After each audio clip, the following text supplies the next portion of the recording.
전도자의 자세라는 제목으로 말씀을 나누려 그럽니다. 오늘 여러분이 그 예배에 오셨는데 우리 기독교인의 첫째 사명은 하나님의 말씀을 잘 받는 것입니다. 그래서 오늘도 여러분에게 선포되는 하나님 말씀을 잘 받으시기를 축원합니다. 근데 이것은 수동적인 거예요.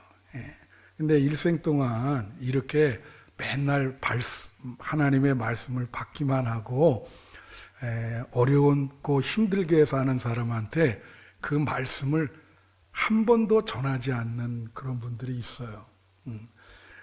그렇게 수동적으로만 신앙생활을 하면 안 됩니다. 그래서 또 하나 중요한 것은 이렇게 하나님 말씀을 받아서 은혜와 기쁨을 누렸으면 힘들게 사는 사람한테 그 신앙의 기쁨과 말씀을 전하고 나눌 수 있어야 됩니다.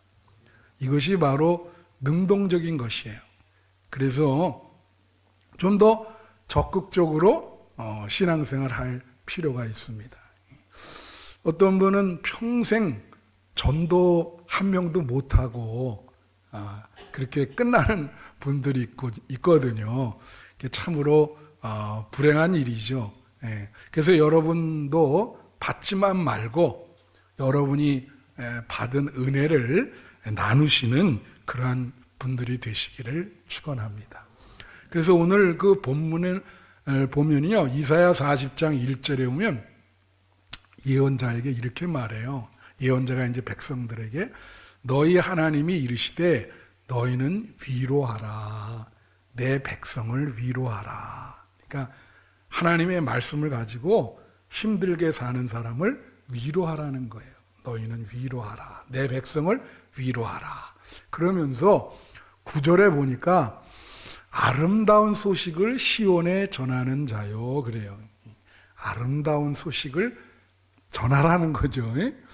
그래서 이거 아름다운 소식이라는데 이게 복음이거든요. 결국 이 복음을 헬라어로 리앙게리온이라 그러는데 그거는 기쁨의 소식이란 뜻입니다. 그러니까 여러분이 하나님을 믿고 신앙생활 하는데 기뻐요. 그 기쁨을 혼자만 누리지 말고 어렵고 힘들게 사는 사람에게 나눠주라는 거예요. 그래서 아름다운 소식을 전하는 자다. 그렇게 이제 표현을 하고 있죠. 이런 얘기를 하면 어떤 성도는 그래요. 저한테. 목사님, 내 신앙 유지하는 것도 힘들어요. 어떻게 나도 힘든데 남한테 이거 전하겠습니까? 충분히 이해돼요. 어떤 분은 뭐 주일날 한 번 나오는 것도 너무너무 힘들어하는 분들이 있어. 그래가지고 신앙이 이게 유지가 된다는 게 참 기적 같은 일이죠. 그죠? 그러니까 유지하는 것도 힘든데 어떻게 남한테 그걸 나눌 수 있겠습니까? 여러분, 유지하는 게 힘들어도 이것을 하나님의 은혜를 나누면 그 여러분의 신앙생활이 유지가 잘 될 뿐만 아니고 그 신앙이 성장이 돼요. 그래서 마음이 그렇다 그래서 그냥 혼자만 그렇게 하지 마시고 그럴수록 더 적극적으로 말씀을 나누면 여러분의 믿음이 성장될 것입니다. 제가 감동받은 일이 한 번 있는데요. 제가 먼저 교회 있을 때 그 전도 폭발을 한 37기까지 했거든요. 그래서 굉장히 오래 했어요. 그래서 많이 이제 그게 정착시켜 놓고 그리고 이제 일로 왔는데 그때 이제 그걸 하려면 1단계, 2단계, 3단계가 있어가지고 미국에 가서 이렇게 교육을 받아야 돼. 근데 도시마다 이렇게 옮기면서 그 교육을 시키거든요. 근데 그 옮길 때마다 쫓아오는 분이 있었어요. 부부가. 이 모바일 트럭 있잖아요. 왜 그거 캠핑할 수 있는 거. 그거 부부가 그거 타고 쫓아와. 제가 좀 감동을 받아서 왜 그렇게 뭐 그 월급 주는 것도 아니에요. 그냥 와서 같이 전도할 때 나가서 전도하고 그래요. 그래서 들어봤더니 한국의 큰 대기업에 중역을 했던 분이야. 근데 은퇴를 했는데 은퇴하니까 굉장히 신앙이 게을러지고 예? 뭔가 뭐 잘못하면 우울증 걸리겠더래요. 예. 그래서 이러다가 이거 신앙이 완전히 잊어버리는 게 아닌가. 그래갖고 어느 날 갑자기 정신이 팍 나더래요. 그래가지고 안 되겠다, 여보. 우리 이거 전도 폭발 그거 쫓아다니면서 남은 생에 전도하면서 지내자. 이제 그래가지고 뭐 재산은 좀 있으니까 그걸 샀어요. 사가지고 돌아다니면서 전도하고. 그래서 제가 지금은 어떠세요? 했더니 너무 행복하다는 거야. 남은 생에 참 너무 감사하고 그렇게 얘기를 하는 거예요. 그 얼마나 귀한 얘기입니까? 여러분, 그래서 마음이 힘들수록 여러분이 받은 기쁨과 은혜를 나누는 복음 전도자가 되시기를 축원합니다. 근데 오늘 본문은요, 그런 복음 전도자가 어떤 자세를 취해야 될지를 몇 가지로 설명해 주고 있어요. 자, 본문을 한번 보겠습니다. 우선 첫째로는 어디서라고 하는 건데 40장 9절 보면 이런 말이 있습니다. 아름다운 소식을 시온에 전하는 자여 너는 높은 산에 오르라. 다 같이 높은 산에 오르라. 자, 이거 한번 보세요. 아름다운 좋은 복음 소식을 전하는 사람 보고 높은 산에 오르래. 무슨 뜻일까 이게? 예? 여러분, 높은 산에 오르면 이 밑에 전체가 다 보이죠. 여기 밑에서는 그냥 이렇게 가까운 사람 몇 사람만 보이지만 높은 산에 올라가면 전체 사람이 다 보이고 어디에 뭐 박혀 있는지 다 보여요. 그래서 복음을 전하려면 높은 산에 올라가서 그 모든 것을 전체를 다 바라볼 줄 알아야 된다. 그거예요. 자, 좀 이 어려운 말을 하면 딜타이라고 하는 사람이 있어요. 이 사람이 이제 해석학을 아주 체계를 놓은 분인데 쉽게 설명하면 이거예요. 이분이 우리가 어떤 거를 이해하려고 하면 제일 중요한 것은 체험을 해야 된다 그랬어요. 맞죠? 그죠? 여러분, 우리가 하나님을 어떻게 이해할 수 있겠습니까? 하나님을 이해하려면 어떻게 해야 돼요? 체험해야 됩니다. 그러면 그분은 순환 구조를 얘기했는데 순환, 체험, 표현, 이해라 그래요. 이게 이렇게 순환되는. 하나님을 체험하면 표현하게 돼요. 그냥 있을 수가 없어요. 여러분, 하나님 만나면 그냥 못 있습니다. 막 난리 나요.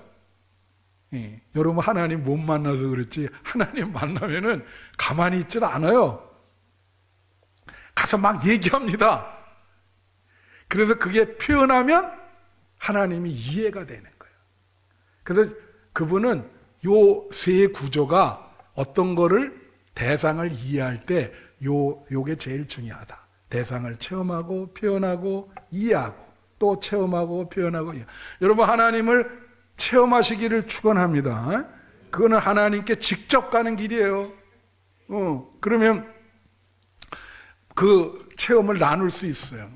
근데 이분이 또 하나 순환을 얘기했는데 이분은 무슨 얘기를 했냐면 부분과 전체의 그 순환을 얘기했어요. 그게 무슨 뜻이냐? 부분이 모여서 전체가 되고 부분은 전체적인 맥락 안에서만 이해가 된다는 거예요. 근데 쉽게 설명을 하면 제가 오늘 6절부터 11절 얘기를 하잖아요. 한 절 한 절마다 독특한 의미가 있습니다. 네. 그렇지만 이게 전체적으로 모여서 전체의 메시지가 되는 거예요. 그런데 성경도 마찬가지예요. 부분 여러 가지 귀절이 모여서 전체 성경의 메시지를 이루죠. 이단이 왜 이단인지 아세요? 그 사람들은 전체를 못 보고 부분적인 것만 골라서 자기네들한테 뜯어 맞추거든. 자기 생각에.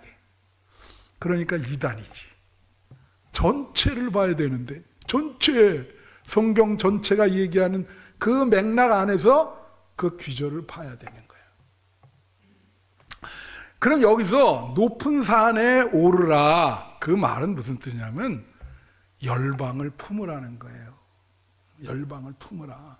오늘도 제가 기도했지만은 여러분, 열방이라는 게 뭡니까? 여러분의 그 마음은, 비전은 이 여러분의 가정 한빛교회만 돼서는 안 돼요. 천안, 대한민국, 전 세계. 그래서 전 세계가 전쟁을 하잖아요. 그 고통당하는 그 사람들을 위해서 우리는 품고 기도를 해야 돼. 할렐루야. 예. 그리고 이거는 전체를 보라는 거는 편견이 있으면 안 돼요. 사람들이 이 편견이 있거든. 그래서 부분 자기네 그것만 계속 생각하기 때문에 전체를 못 보면 편견이 생기는 거예요. 응? 그래서 복음도 어떻게 해요? 제가 미국에서 유학할 때 인종 차별을 좀 당했어요. 그거 기록을 하면 책을 써. 예. 근데 얘기를 못 하겠더라고. 김치 먹는 거에 대해서도 내가 참 엄청나게 모욕을 당한 적이 있는데, 그런데 복음이라는 건 어떻게 해요? 흑인, 백인, 황인종 다 품어야 되는 거야. 믿으십니까? 네. 우리나라 지금 보여. 진보, 보수. 전체를 봐야죠? 이거? 네. 하나님은 전체를 보라는 거예요. 네. 전체를 다 품어라. 여러분, 하디 선교사라고 있어요. 하디 선교사라고 그 캐나다 의사인데 목사가 됐죠. 그래서 원산에서 복음을 전한 거예요. 선교의 열매가 별로 없어.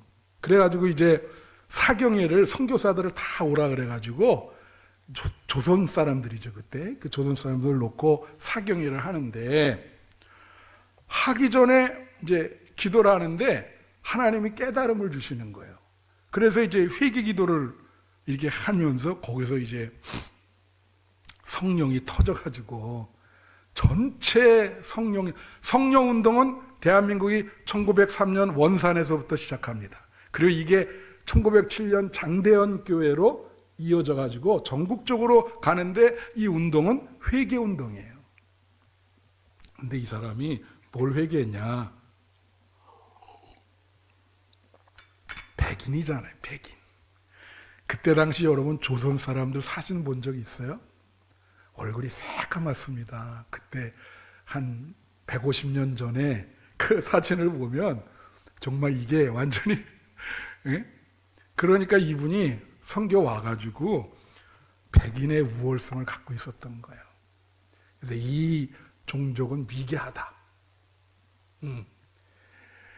그러니까 하나님이 열매가 없게 하는 거예요. 그런 마음을 갖고 있으니까. 선교사들 다 있는 백인 선교사들한테 자기가 회개하는 그거를 얘기한 거예요. 내가 무의식적으로 백인이 우월하다는 생각을 갖고 있었다. 이 사람들 뭔가. 그러니까 다른 선교사들도 다 나도 그런 생각이 있었다고. 우리 하나님한테 회개하자. 그래가지고 열심히 회개하는데 거기서 성령 폭발이 일어난 거예요. 그래가지고 그게 대한민국 전체로 퍼진 겁니다. 할렐루야. 높은 산에 오른다는 게 그런 거예요. 전체를 바라보고 열방을 품고 편견 없이 하나님의 복음을 전하는 여러분이 되시기를 축원해요. 네. 둘째로 어떻게 전해야 되냐 이것도 40장 9절에 나와 있어요. 아름다운 소식을 시온에 전하는 자요, 너는 높은 산에 오르라. 아름다운 소식을 예루살렘에 전해. 너는 힘써 소리를 높이라. 두려워하지 말고 소리를 높여 유다의 성읍들에게 이르기를 너희 하나님을 봐. 여기 뭐라 그러냐면 힘써 소리를 높이고 두려워하지 말고 소리를 높여라. 내가 집사람한테 맨날 듣는 얘기가 소리 좀 낮춰요. 맨날 이렇게 소리를 높인다 그런 소리를 가끔 듣거든요. 근데 오늘 아름다운 소식을 전하는 자는 소리를 높이라는 거예요. 두려워하지 말고 소리를 높이라. 여러분, 내가 늘 얘기하자면 서울역에 가잖아요. 서울역 가끔 가거든요. 제가 가끔 가면 항상 거기서 나이 드신 분인데 예수 믿으세요 그럼 마이크 잡고 막 하는 사람이 있어요. 근데 나는 같은 기독교인이기 때문에 그걸 얘기할 때 사람들이 이렇게 표정을 보면 전부 이런 식으로 다 가요. 근데 나는 그렇게 할 수가 없더라고. 네? 그렇게 큰 소리로 전하니까 가서 옆에서 이렇게 하고 좀 아유 수고 많으십니다 이렇게 뭐 얘기할 수밖에 없죠. 소리를 얼마나 높이는지 몰라요. 소리를 높여라. 근데 여기서 소리를 높이라는 말은 두려워하지 말라 그런 말은 자신감을 가지라는 말이에요. 자신감을.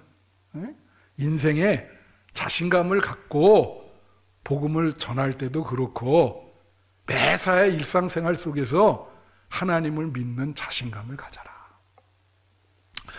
인생을 살아가는데 자신감 없이 주눅 드는 사람도 있잖아요. 여러분 주눅 드지 마세요. 하나님이 여러분을 사랑합니다. 그 데보라 스미스 피게라고 하는 사람이 절대적 자신감이라는 책을 썼어요. Supreme Confidence라는 말인데 거기서 자신감을 세 가지로 얘기해요. 잘 들으세요. 심리적인 자신감이 있다 이거예요. 이거는 뭐냐면 자기가 용을 쓰는 거예요. 예를 들면 이래요. 나는 할 수 있다. 자기 암시를 막 주는 거야. 나는 할 수 있다. 할 수 있다. 한국 사람들 이거 잘하잖아. I can do. I can do. 나는 할 수 있다. 할 수 있다. 100번을 외우면 됩니다. 막 이렇게. 예? 그렇게 하거든. 적극적 사고방식이라고.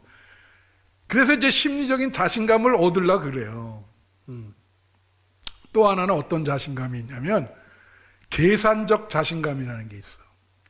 이거는 자신의 능력을 계산해 보는 거예요.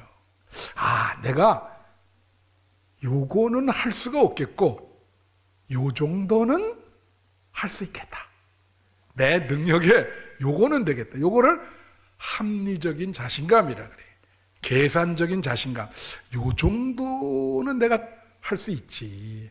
그러나 이거는 내 능력 바깥이다. 그런 거를 합리적인 자신감이라고. 마지막 우리 신앙인의 자신감이 있는데 세 번째가 신앙인의 자신감이에요. 이거는요 자기 때문에 자신감을 갖는 게 아니라 우리 배경이 하나님이시잖아. 그러니까 하나님이 너를 돌봐주시겠다 그러니까 그 하나님을 배경으로 갖는 자신감인 거예요. 그래서 여러분 다윗의 그 얘기 잘 알죠. 골리앗이 육적장신에 그냥 갑옷도 있고 이 칼과 창을 갖고 싸우려고 나왔는데 다윗은 물맷돌 하나 있었잖아요. 뭐라고 얘기했습니까? 너는 칼과 창을 가지고 나오냐? 나는 만군의 여호와 하나님의 이름으로 나온다. 할렐루야. 그러면서 물맷돌을 확 던졌더니 여기 관자놀이에 딱 맞아가지고 직사했거든. 그게 신앙적 자신감이야. 여러분 하나님 믿는 사람은요 주눅 들면 안 됩니다. 요한복음에서 예수님이 뭐라 하냐면 세상은 악하다 그랬어요. 베드로 후서에 보면 우는 사자처럼 너희를 이렇게 세상이 먹으려고 그런다. 예수님은 요한복음에서 뭐랬냐면 세상이 악해서 너희를 삼키려고 그러지만 너희가 나를 붙들면 너희 마음에 평안을 주겠다. 할렐루야. 예수님을 붙드시고 마음의 평화와 자신감을 가지고 살아가세요. 세상에 나갈 때 주눅 들지 마시고 여러분의 아버지는 하나님입니다. 여러분 뒤에 하나님이 계세요. 할렐루야. 세 번째로 누구에게 전해야 되느냐. 그것도 9절에 나와 있어요. 아름다운 소식을 여기 보면 시온에 전하는 자라 그렇게 얘기하고요. 뒤에 보니까 아름다운 소식을 예루살렘에 전하는 자요. 또 뒤에 보니까 너는 함께 소리를 높이라 두려워하지 말고 소리를 높여 유다의 성읍들에게 이르기를. 여기 보면 시온과 예루살렘과 유다 이게 다 이스라엘의 그 도시죠. 전부. 시온은 예루살렘의 별명이고. 근데 여러분 그걸 알아야 돼. 이 역사적 배경을 알아야 되는 게 이때 이스라엘이 바벨론에게 망했어요. 그리고 인구의 3분의 2는 바벨론으로 잡혀갔어요. 그러니까 너무나 지금 피폐한 거예요. 그러니까 이 말은 누구에게라고 하는 말은 시온, 예루살렘, 유다 성읍들에게 가서 전하라는 말은 마음이 힘들고 어렵고 정말로 고통스러운 상황 속에 사는 사람에게 복음을 전하라는 거예요. 아름다운 소식을 전하라는 거예요. 그 사람들에게. 무슨 말인지 알아요? 여러분? 우리가 교회에서 같이 신앙생활 하지만 우리 가운데도 힘들게 사는 사람들 많습니다. 겉으로는 이렇게 표현을 못하죠. 예. 그러나 마음이 힘든 분들 많아요. 많은 분들이 그런 것 같아요. 또 다른 분들은 뭐 모르지만 담임 목사인 저는 알고 있죠. 그래서 늘 새벽에 기도하고 좀 타치해 주시라고 이제 그렇게 이야기를 하는데, 기도를 하는데, 이 세상에는 마음이 힘든 사람이 많아요. 여러분 인생이 쉽지 않습니다. 그 힘든 사람들에게 하나님을 믿는 신앙의 기쁨을 전하라는 겁니다. 나누라는 겁니다. 같은 교회에서도 그렇게 하세요. 같이 서로 내가 이런 은혜를 받았다. 요즘 너 마음이 힘든데 이 말씀을 같이 나누면서 좀 위로를 받고 힘을 얻어라. 무슨 말씀인지 아세요? 그래서 이거 힘든 거는요 돈의 유무와 상관이 없어요. 이 세상에서 아마 제일 힘든 사람이 재벌 사장일걸요. 그 사람들은 아마 밤에 잠을 못 잡니다. 그걸 아셔야 돼요. 그거는 상황에 상관이 없어. 그러나 오늘도 아까 말했죠. 너희 백성을 위로하라. 하나님은 힘들게 사는 사람들 위로하기를 원합니다.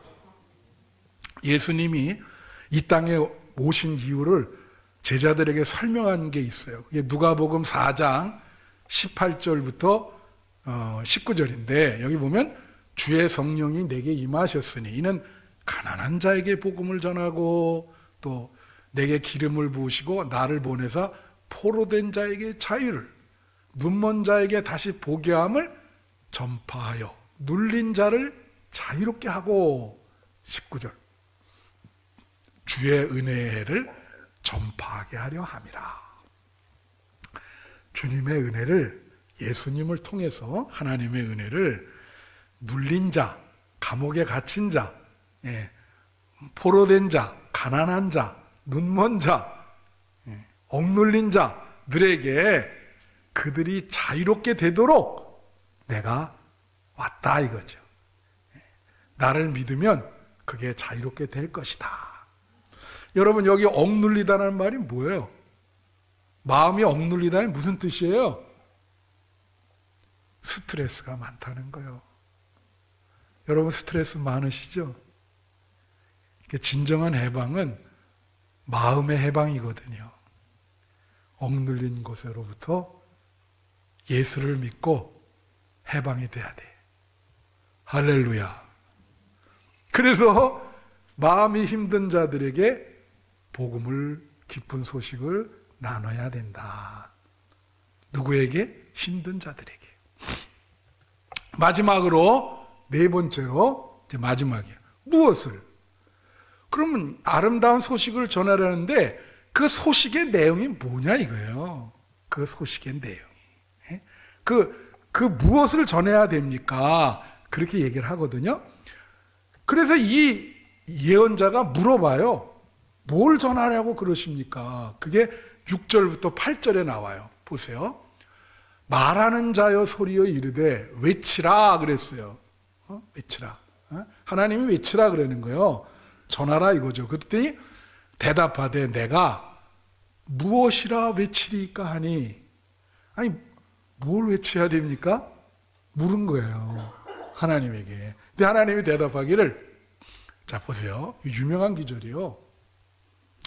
모든 육체는 풀이요 그의 모든 아름다운 들의 꽃과 같으니. 7절. 풀은 마르고 꽃은 시듬은 여호와의 기운이 그 위에 붐이라. 이 백성은 실로 풀이로다. 8절. 풀은 마르고 꽃은 시드나 우리 하나님의 말씀은 영원히 서리라 하니라. 아멘. 여러분 혹시 화무 12롱이라고 아세요? 예? 붉게 아주 아름답게 핀 꽃도 열을 가지 못한다. 그런 뜻이에요. 자, 여기서 하나님이 이 아름다운 소식을 전하라는 내용은 뭘까요? 인생이 풀과 같다는 건 뭐예요? 풀은 뭐 금방 왔다가 잡초 금방 지잖아. 이거는 뭐예요? 시간성을 얘기하는 거예요. 여러분, 시간성을. 제가 여러분에게 하나 퀴즈 낼게요. 사람이 절대로 이길 수 없는 게 있어요. 뭘까요? 시간은 이기지 못합니다. 지금도 시간은 가고 있어요. 예. 시간을 어떻게 이겨? 그렇잖아요? 벌써 여러분 연세도 여기 연세 많이 드신 분 시간. 구약 성경에 보면요. 우상을 섬기는 사람은 공간을 강조해요. 그 공간을 절대화시켜. 그러나 시간이 공간을 이깁니다. 공간은 무너지게 돼 있어요. 그래서 이스라엘 역사에 보면 이스라엘 사람들은 예언자는 시간을 강조해요. 이렇게. 시간을. 그래서 결국은 우상의 공간을 무너뜨리지. 여러분이 사는 장소는 영원하지 않아요. 그래서 참 안타까운 게 있어요. 그게 뭐냐면 우리 교회는 그런 분이 없는데 나이가 한 80 넘어서도 아직도 이 세상에 집착하는 분들이 있어요. 참 참 안타깝다. 이제 시간이 가는데 천국을 준비할 시간인데, 그죠? 안타깝지 않습니까? 인생은 풀과 같다는데. 하나님이 그걸 전하라는 거예요. 시간은 간다. 그리고 뭐라 그래요? 그러나 하나님의 말씀은 영원하다. 할렐루야. 그러면 이 뜻은 뭐냐? 우리가 시간을 이길 수 없지만 하나님은 영원하시기 때문에 여러분이 하나님을 마음에 품으면 그 시간을 극복할 수 있는 거예요. 할렐루야. 무슨 말씀인지 아세요? 그러니까 하나님을, 이거 어려운 말로 유한이 무한을 품는다. 우리는 유한하지만 점과 같은 존재지만 무한을 품어요. 그럼 거기에 참여가 되는 거예요. 복음이 바로 그런 거예요. 여러분, 인생 금방 가잖아요. 어떻게 보면 좀 허무해. 저도 어떻게 하다 보니까 벌써 70대 되려고 그래요. 내년 그렇게 되는데. 이거 명심하세요. 이걸 전하라는 거야. 이걸 전하라. 이걸 너네는 시간을 이기지 못한다. 하나님만이 영원하다. 그 하나님을 믿어야 된다. 그걸 얘기하라는 거야. 그러면서 하나님의 속성을 두 가지로 얘기합니다. 부성적 속성과 모성적 속성을 얘기해요. 성경에 보면 하나님은 여러 가지 모습으로 나타나. 아버지의 모습, 어머니의 모습. 예수님은 또 요한복음 15장에서 자기를 친구라 그래. 너희의 친구라. 자, 한번 볼까요? 10절 한번 보겠습니다. 이 10절은 하나님의 부성을 얘기하는 거야.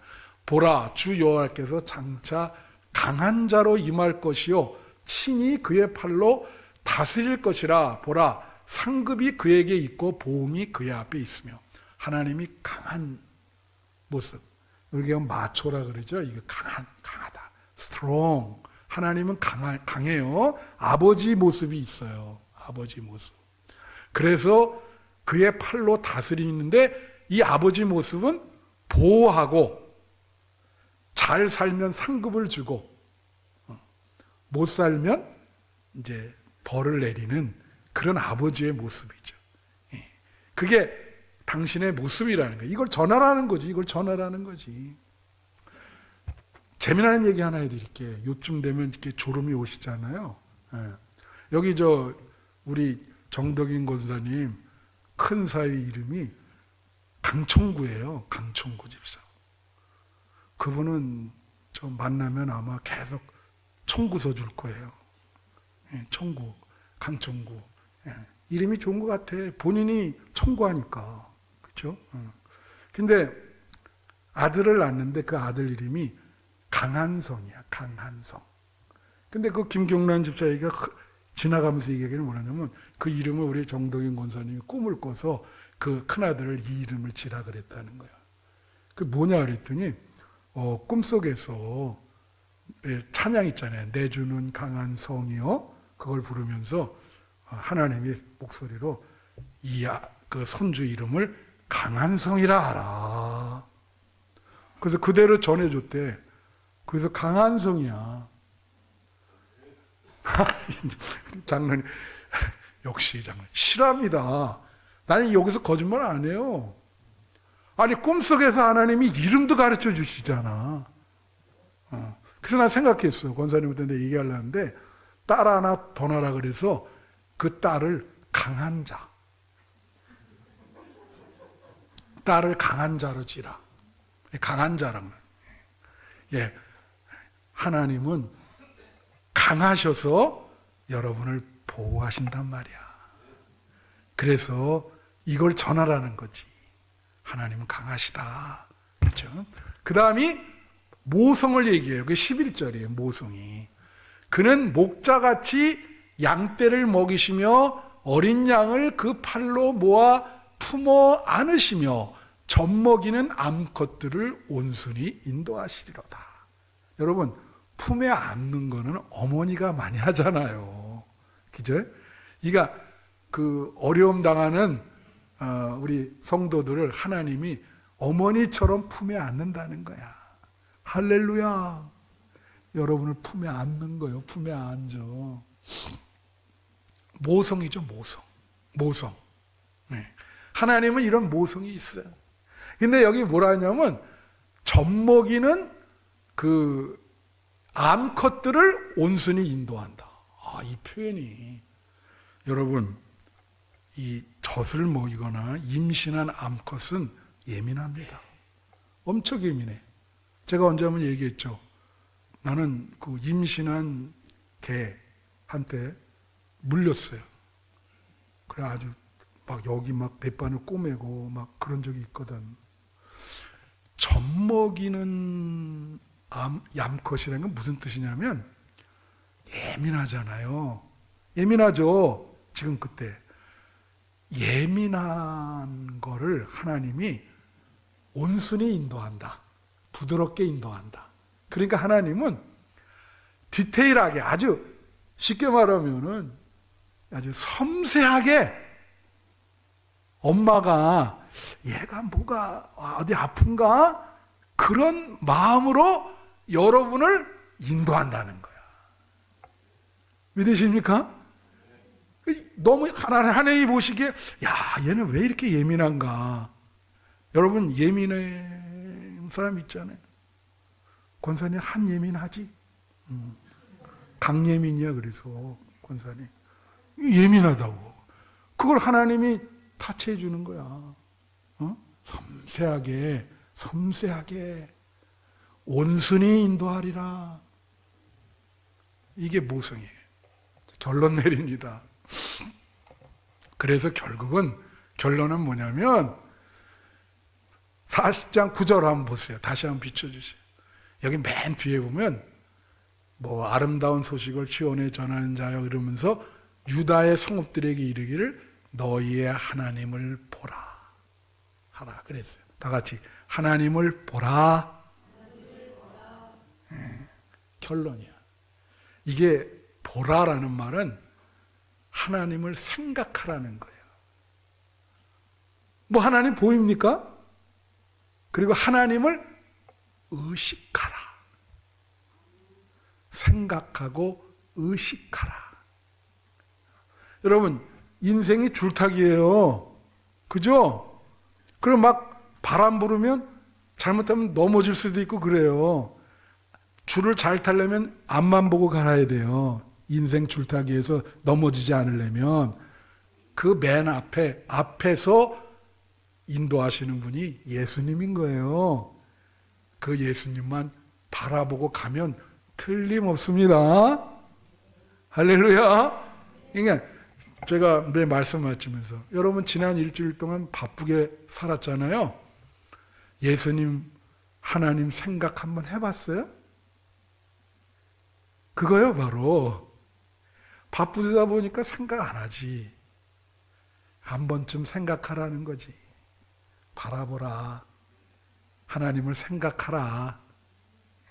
그래서 여러분 말씀을 받고 여러분이 기쁜 신앙생활을 함으로 주변의 어려운 분들에게 여러분의 신앙생활의 기쁨을 나눠주는 한빛교회 성도들이 되기를 축원합니다.